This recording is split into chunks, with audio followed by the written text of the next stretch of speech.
amém? Abra comigo aí a palavra de Deus, livro de 2 Pedro, capítulo 3. 2 Pedro, capítulo 3, verso de número 13.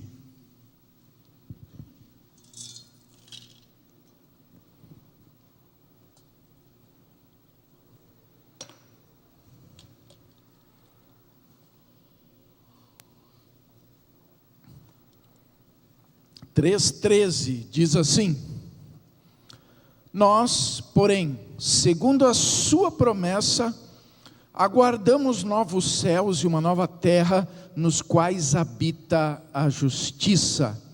Agora abra comigo Apocalipse, capítulo 21. Apocalipse 21, verso de número 5.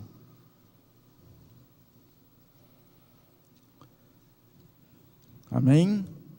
Diz assim: e aquele que está sentado no trono disse: eis que faço novas todas as coisas.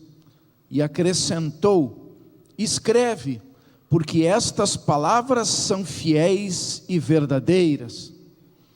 Agora passa para Apocalipse 22, verso 14.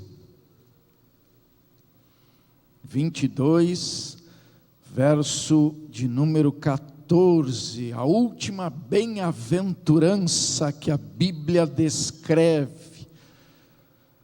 Está aí, livro de Apocalipse.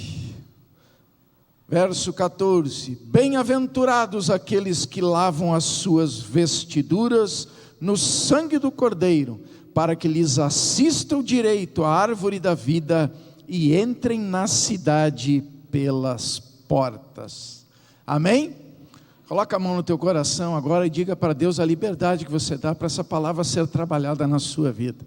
Senhor Deus Todo-Poderoso, eis a Tua palavra que agora nos é entregue, e nós sabemos que a Tua palavra é poderosa e eficaz em todos os seus desígnios, e de acordo com a Tua vontade, Senhor, e ela não torna para Ti, sem antes cumprir tudo que nela sim Tu determinaste. Por isso nós Te damos toda a liberdade para que ela se cumpra assim em cada uma de nossas vidas, e possamos nesta noite sermos transformados, abençoados e edificados em nome de Jesus. Que nesse mover o Teu Espírito Santo nos dê todo o entendimento, compreensão, de acordo com aquilo que Ele vai revelar desta palavra aos nossos corações. E nesta mesma liberdade, Espírito Santo, me entrega a Ti, para que não seja eu a falar, mas sim Tu, falando através de mim, em nome de Jesus. Amém. Glória a Deus. Podem tomar assento, meus queridos.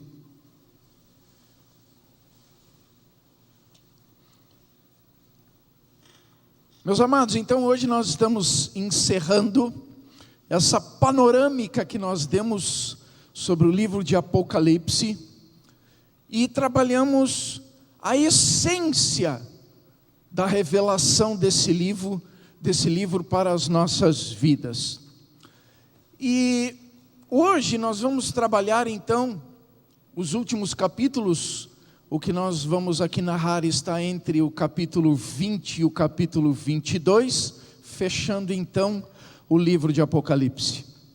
E dentro desse contexto, na última segunda-feira, nós encerramos falando no capítulo 19, onde é o término da grande tribulação, onde Jesus então monta no cavalo, no seu cavalo branco, e ele vem com toda a sua glória, com todo o seu poder, com toda a sua majestade, juntamente com todos os outros santos montados também em cavalos brancos, para estabelecer então um novo governo.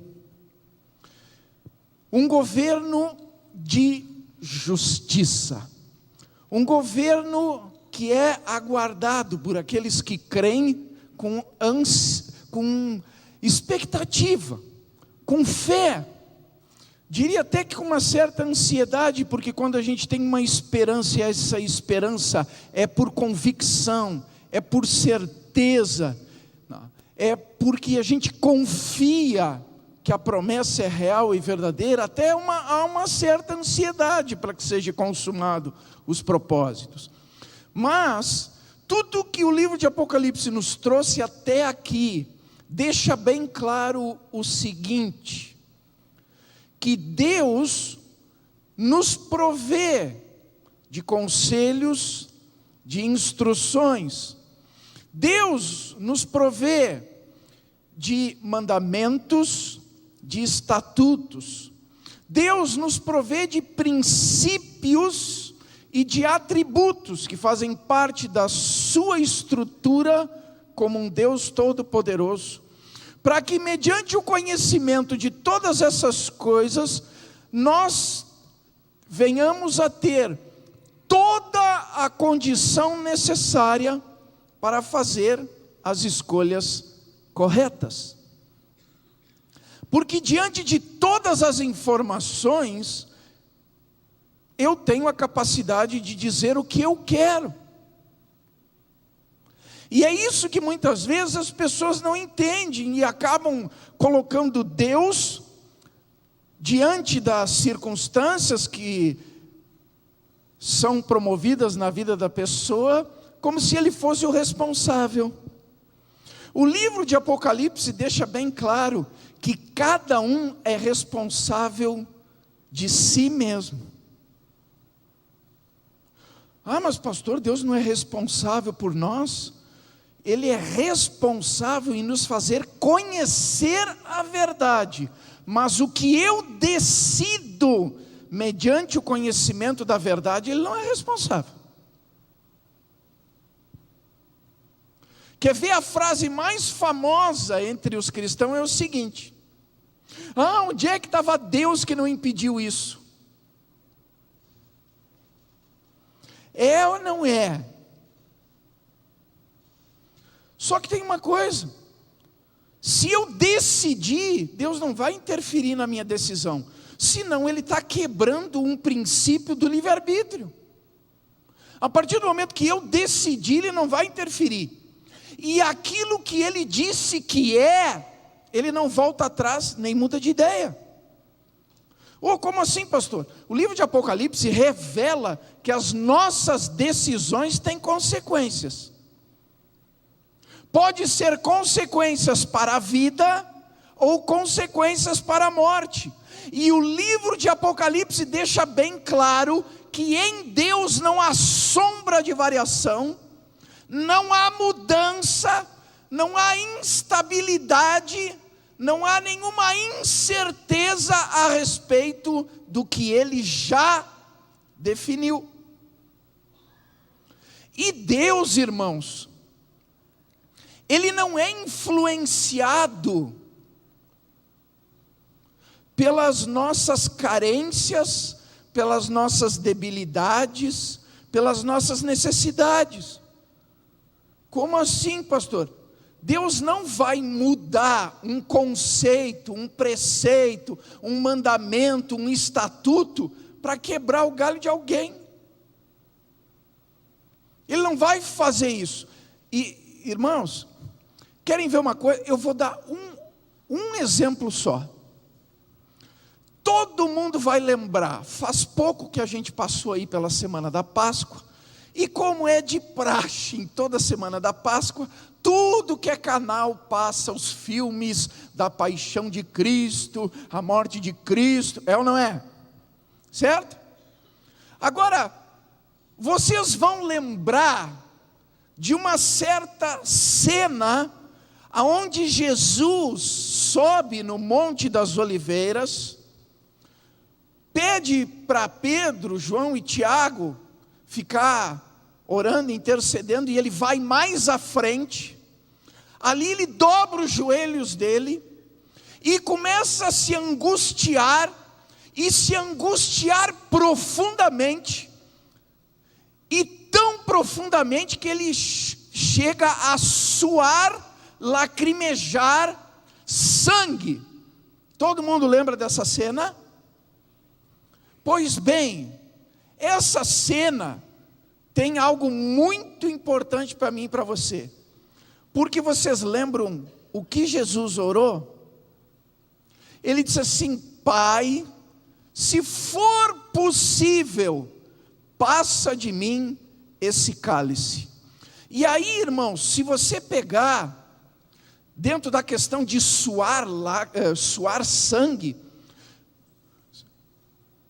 dentro da área da medicina, isso significa uma angústia tão intensa, uma angústia tão forte, que há uma vasodilatação tão forte nas veias e nos vasos, que ultrapassa os poros. Então isso significa que Jesus estava no ápice da angústia. Ser humano nenhum conseguiu chegar perto disso daí. Por quê? Porque ele sabia tudo o que ele ia passar. E aí olha para mim aqui, Deus também sabia, não sabia? Agora eu quero que você me responda o seguinte: Deus mudou de ideia por causa da oração de Jesus? Deus voltou atrás por causa da oração do seu único filho amado? Mudou? Ai, mas era o próprio Jesus. Então, irmãos, olha para mim aqui. Se ele não mudou de ideia para aliviar o lado de Jesus, vai mudar para aliviar o meu e o seu? Ele vai mudar de ideia daquilo que ele já definiu? Vocês estão entendendo, irmãos? O que Deus determinou, determinado está. Agora quem decide o meu futuro sou eu. E olha que privilégio eu tenho. O poder de definir o meu futuro, de traçar o meu destino, está nas minhas próprias mãos. Dá para entender isso? Deus não colocou isso sobre ninguém. Eu mesmo tenho todo esse poder e essa legalidade. Ninguém pode me influenciar. Ninguém, eu não tenho que ficar submisso à vontade de ninguém para definir o meu futuro. Só dependo de mim mesmo. Então Deus é um Deus justo. Porque se o meu futuro dependesse de alguém, aí eu estava ralado. Amém? Mas depende de mim mesmo. Agora Deus diz o quê? Que isso está nas minhas mãos. Então o poder de decisão é meu. Agora Ele não vai mudar de ideia. Ele não vai voltar atrás. Ele não vai quebrar o galho de ninguém. Ele já definiu como é. Ou eu me submeto e colho da justiça, da graça, do amor de Deus, ou eu não me submeto e arco com as consequências e pago o preço sobre isso. Apocalipse está falando exatamente disso. E o Apocalipse deixa bem claro o seguinte: que aqueles que estão em Cristo são privilegiados, mesmo ainda estando nesse tempo aqui nesse mundo. Porque Deus promoveu vida e vida com abundância. Isso não quer dizer ausência de necessidade, ausência de aflições, ausência de problemas. Mas isso significa que o Cristo que venceu, manifesto em nós, nos dá todo o poder para nós superarmos essa vitória. Porque Ele diz que Ele nos faz mais do que vencedores. E quem é o que vence? É o quem supera, quem transpõe um objetivo com êxito. Então esse é o vitorioso. E é por isso que vem as aflições. É a nossa disputa de fé para vencermos e superarmos com Cristo em nós Se Cristo está em mim e eu estou nele, não importa o problema, não importa a adversidade, não importa a dificuldade, eu tenho a vitória. E eu sei que com Ele sou mais do que vencedor sobre qualquer situação. Agora, o Apocalipse deixa claro que se eu abrir mão por escolher coisas erradas, Deus vai continuar sendo Deus. O projeto dele vai continuar sendo o projeto dele. Os propósitos do seu projeto vão continuar sendo os seus propósitos. Então, irmãos, eu é que tenho que decidir estar dentro deles. Porque aí eu vou colher do melhor do fruto desta terra. Eu vou ter vida e vida com abundância. Eu vou usufruir do melhor de Deus. E eu vou estar com Deus. E Deus vai estar comigo. E não tem privilégio maior do que este. Então o Apocalipse é um livro que nos revela que toda escolha tem consequências. Para o bem ou para o mal. E irmãos, Deus nos faz entender todas as escolhas que promovem o bem. E nos faz entender todas as escolhas que nos fazem experimentar o mal. As pessoas às vezes olham e dizem: ai, agora, olha o que vai acontecer na terra. Olha o que vai acontecer com as pessoas que ficarem na terra. Deus vai mandar ver. Pastor, tem até um versículo que diz que vai cair pedra de 56 quilos em cima das pessoas. Foi um dos juízes que eu li. Saraiva de pedras. E não é qualquer pedra. Cada uma delas pesa em torno de 56 quilos. Que maldade. Irmãos, nós estamos falando de pessoas que decidiram ficar na terra. O livro de Apocalipse está falando de pessoas que decidiram, que escolheram não andar com Deus. Está falando de pessoas que escolheram os prazeres da carne, que escolheram os prazeres que o mundo promove. Elas fizeram escolhas. Deus, no livro de Apocalipse, revela que quem é amigo deste mundo é inimigo dele. Não porque Deus se torna inimigo, mas porque a pessoa se torna inimiga de Deus por fazer a escolha errada. Dá para entender?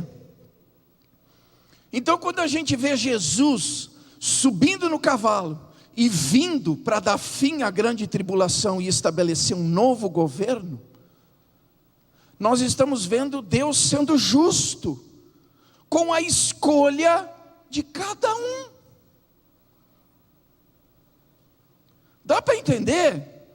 Deus está sendo justo com a escolha de cada um.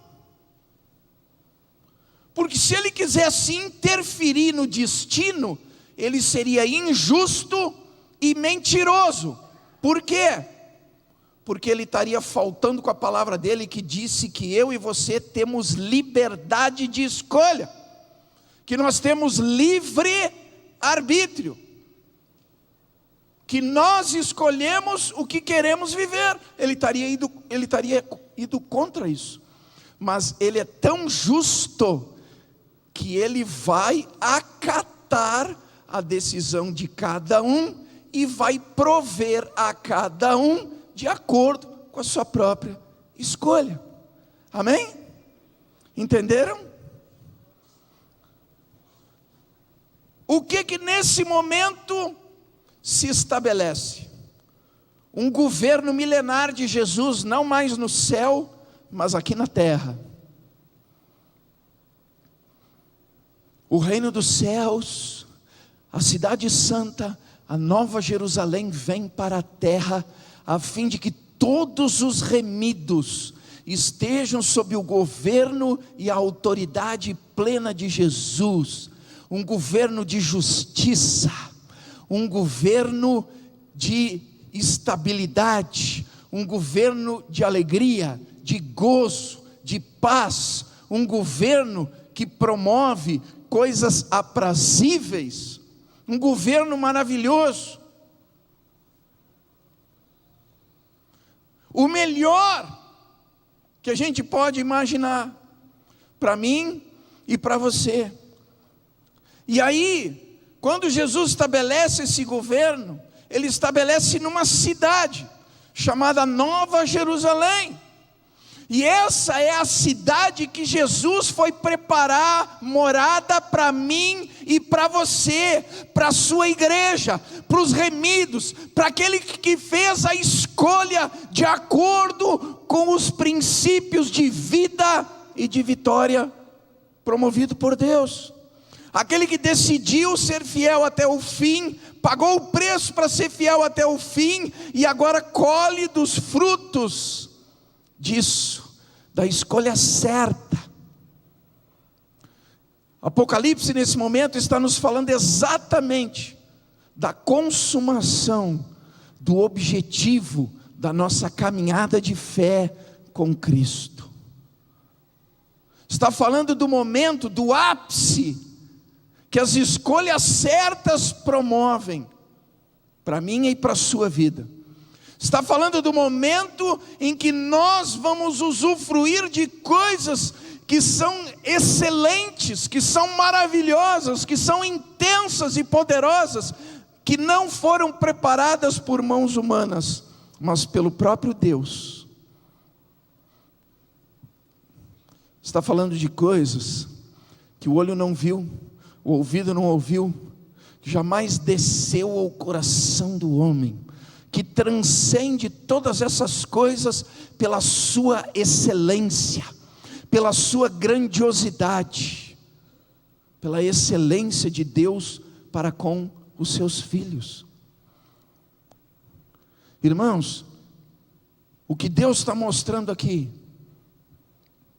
que a nossa dedicação, que a nossa renúncia, que a nossa abnegação das coisas do mundo vale a pena.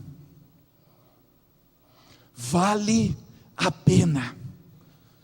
Ele está nos mostrando que é muito melhor, muito mais intenso, muito mais gostoso, muito mais aprazível do que qualquer coisa que possa haver neste mundo. Querem ver? Abram comigo ali em Apocalipse, capítulo 21. Nós vamos ler a partir do verso 9, diz assim: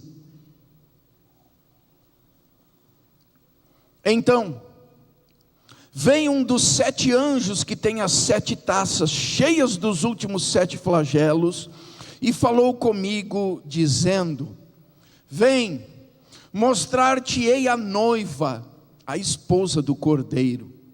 E me transportou em espírito até uma grande e elevada montanha, e me mostrou a santa cidade, Jerusalém, que descia do céu da parte de Deus, a qual tem a glória de Deus. O seu fulgor era semelhante a uma pedra preciosíssima, como pedra de jaspe cristalina. Tinha grande e alta muralha, 12 portas, e junto às 12 portas, 12 anjos, e sobre elas nomes inscritos, que são os nomes das 12 tribos dos filhos de Israel. 3 portas se achavam a leste, 3 ao norte, 3 ao sul e 3 a oeste.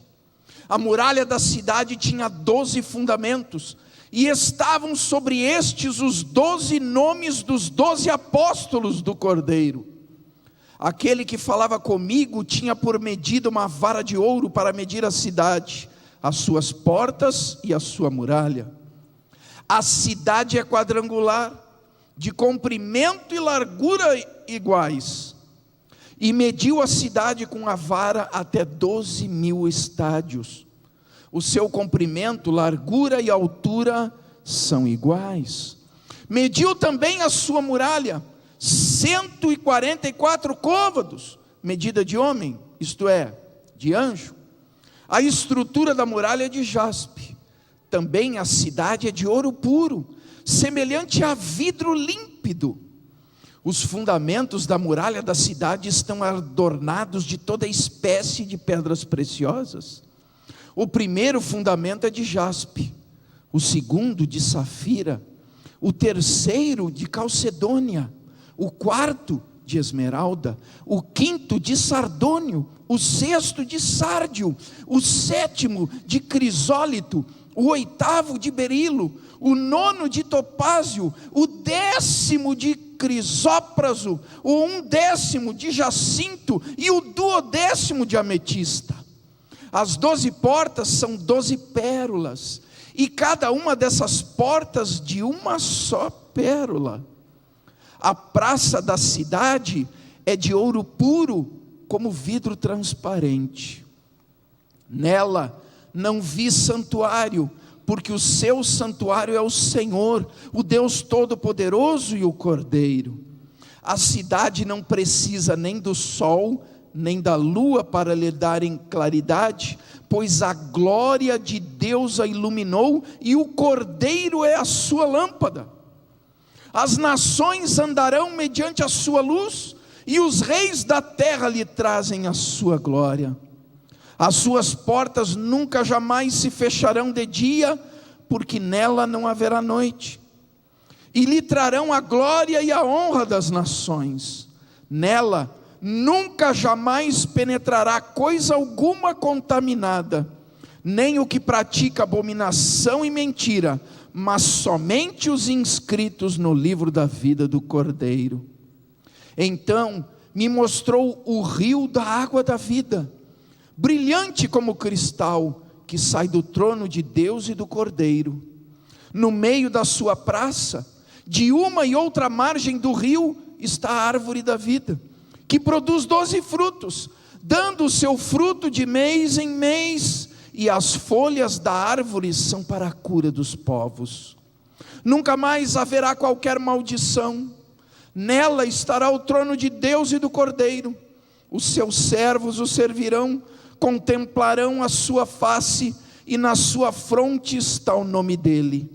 Então já não haverá noite, nem precisam eles de luz de candeia, nem da luz do sol, porque o Senhor Deus brilhará sobre eles, e reinarão pelos séculos dos séculos. Dá para imaginar o que Deus preparou para mim e para você? Dá para imaginar aonde a decisão certa pode me colocar? E é por isso que está escrito ali na última bem-aventurança. E é a última bem-aventurança que eu digo, porque é a do livro de Apocalipse e a do capítulo 22 de Apocalipse. É a última mesmo, não tem nenhuma depois dela. Bem-aventurados aqueles que lavam as suas vestiduras no sangue do Cordeiro, para que lhes assista o direito à árvore da vida, e entrem na cidade pelas portas. Bem-aventurados, extremamente felizes, os que lavaram as suas vestiduras no sangue do Cordeiro.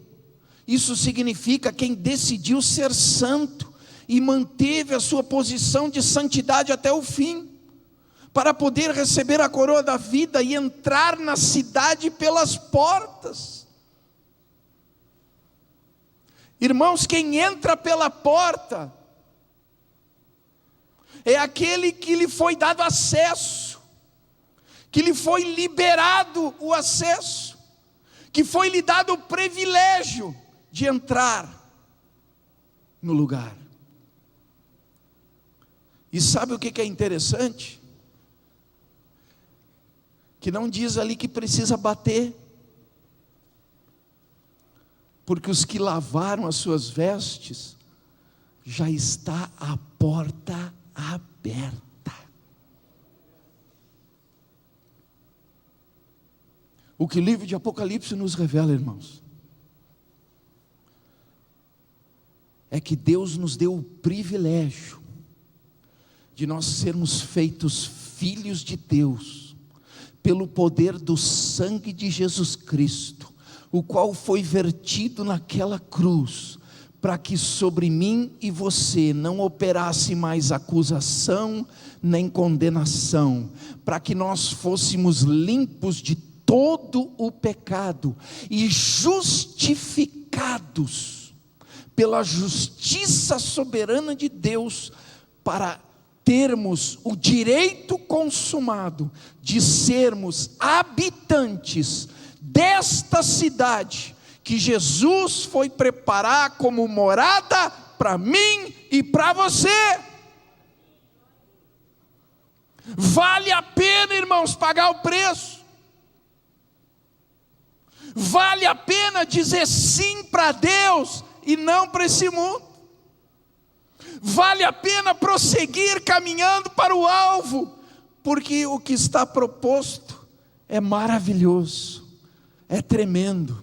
E irmãos, presta atenção que diz ali, Apocalipse 21, 22, olha só, diz que João olhou para toda a estrutura da cidade, e ele diz: nela não vi santuário, não tem nenhum lugar designado para se ter comunhão com Deus.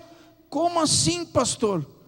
Lá não vai ser como é aqui. Preciso ir na igreja, me reunir com os irmãos em Cristo, porque Deus disse: onde estiver 2 ou mais reunidos em meu nome, ali eu estarei.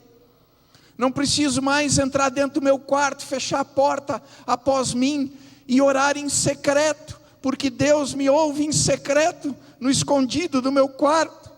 Não vai ter mais ambiente, não vai ter mais separação alguma, porque diz ali que porque o santuário é o Senhor, o Deus Todo-Poderoso e o Cordeiro. Todos que estiverem na cidade vão estar com o próprio Deus. E sabe o que é mais interessante, irmãos? Capítulo 22 e o verso 4 diz assim: contemplarão a sua face.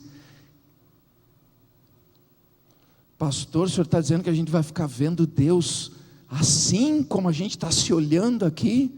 Imagine, irmãos, a glória que vai ser. Lá não tem lugar específico, porque o santuário é a cidade toda, e todos que estão na cidade vão estar face a face com o Deus Todo-Poderoso. Olha que privilégio, irmãos. Olha que maravilha. Olha que tremendo. Será que as coisas desse mundo valem a pena? Tudo aqui é temporário, irmãos. Tudo aqui é temporário. As pessoas querem se apegar tanto a coisas, mas ninguém vai levar nada. Tem pessoas que abrem mão de um relacionamento de qualidade com a esposa, com o esposo, com o filho, com a filha, porque quer conquistar.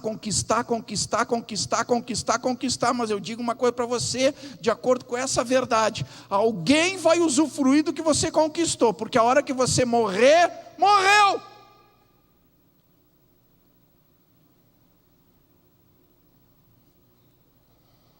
Não vamos muito longe, eu acho que a maioria das famílias é assim, né? O meu avô juntou, ele nem sequer levou a minha avó algum dia para ir no cinema, porque ele tinha que juntar dinheiro. Ele juntou, realmente, deixou bastante bem, patrimônio, coisa e tal. Sabe o que meu pai e minhas duas tias fizeram? Gastaram.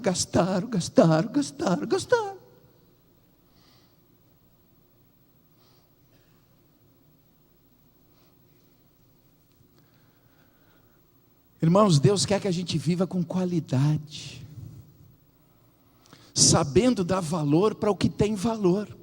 É por isso que lá em Mateus 6,33 diz: buscai em primeiro lugar o reino de Deus e a sua justiça, e as demais coisas Deus acrescenta. E irmãos, pega essa daí: o que Deus acrescenta não causa dores. Amém? O que Apocalipse diz para mim e para você é que tudo o que Deus falou é real. Tudo o que Deus profetizou vai se cumprir. E tudo como Ele disse é o que é o que foi e o que há de ser. Amém? É por isso que ali, quando a gente leu em 2 Pedro 3,13, diz ali o que estava no coração de Pedro: nós, porém, segundo a sua promessa de quem? De Jesus Cristo, aguardamos novos céus e uma nova terra, nos quais habita a justiça. E João, arrebatado em espírito pelo próprio Jesus Cristo, o que Pedro manifesta como esperança, manifesta como ansiedade, manifesta como expectativa, João diz: e o que estava sentado sobre o trono disse: eis que faço novas todas as coisas. E ele vai mais longe. Ele descreve, ponto por ponto, como a gente leu aqui, que Deus deixou tudo exatamente como Ele disse que há de ser. Porque aquele que fez a promessa é fiel e justo para cumprir.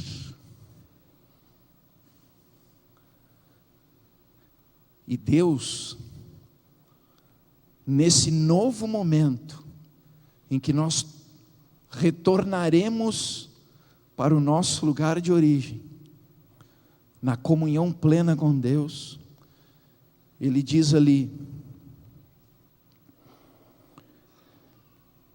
eu, a todo aquele que ouve as palavras da profecia deste livro, testifico.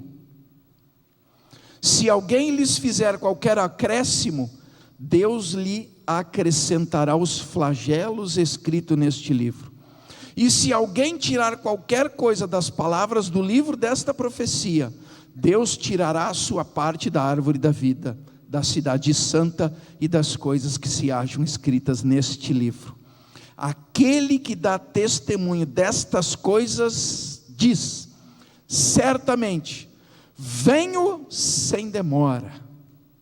E aí João arremata: amém, vem Senhor Jesus. Amém? Fica de pé, feche teus olhos.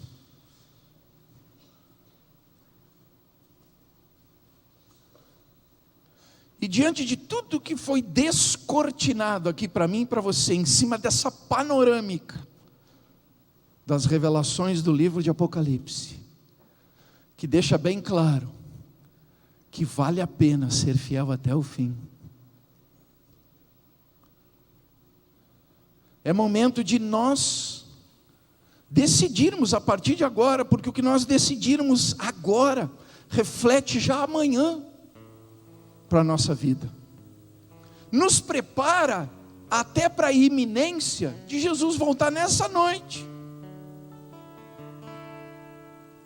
Nessa noite, porque a gente não sabe nem o dia, nem a hora. O próprio Jesus disse que nem Ele mesmo sabe. Vá que hoje à noite Deus diga: não, Jesus, é agora, vai. Busca a tua igreja. Ele vai vir pegar os preparados, aqueles que são fiéis, aqueles que estão procurando viver em santidade. Irmãos, pelo sangue de Jesus, nós não somos pecadores buscando ser santos. Não, pelo sangue de Jesus, nós somos santos. Nós somos santos, se desviando do pecado. É diferente, porque pelo sangue de Jesus nós somos justificados, e quem é justificado, santificado é.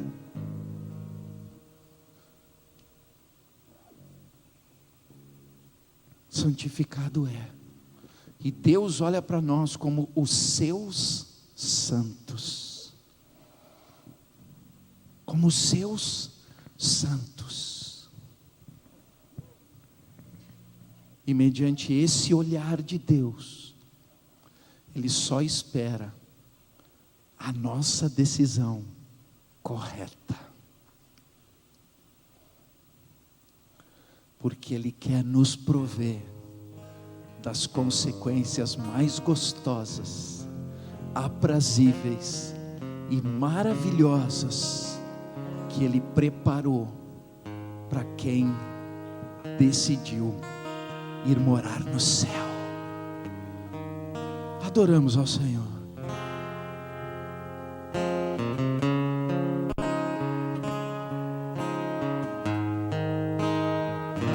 Senhor, eu vi o sol surgir e acordar minha manhã. Me levanto pra te dar louvor. Senhor, eu vi tuas estrelas a brilhar, brilhar pra ti, e me chamas pra brilhar também. E eu te dou esta canção, e levanto um clamor, e te entrego o meu viver. Brilharei com as estrelas que estão nos céus, ao lançar tua verdade na escuridão. Viverei pra tua glória, Cristo, viverei pra tua glória. Senhor, eu vi o sol surgir e acordar na manhã. Me levanto pra te dar louvor. Senhor, eu vi tuas estrelas a brilhar, brilhar pra ti, e me chamas pra brilhar também. E eu te dou esta canção, e levanto um clamor, e te entrego o meu viver.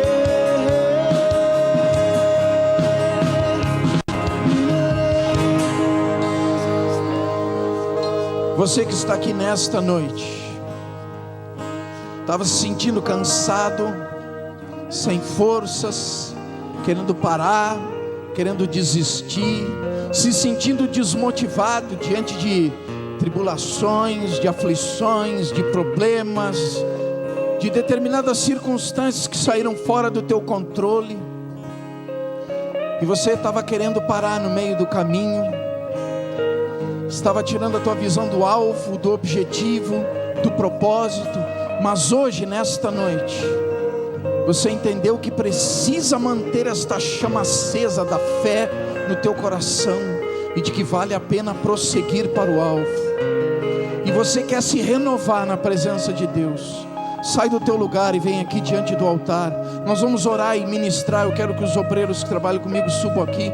Nós vamos estar ungindo você, uma unção de fortalecimento, de renovo espiritual, para que a gente possa continuar nessa caminhada, buscando esse objetivo maior que Deus propôs para mim e para você.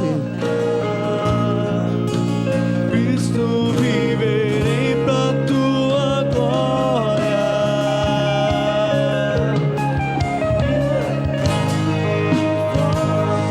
Em teu louvor, sendo luz a este quebrado mundo.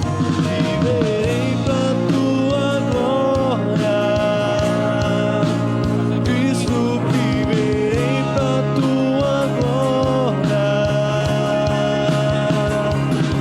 Vai bem forte em teu louvor, sendo luz a este quebrado mundo. Viverei pra tua glória. Cristo, viverei pra tua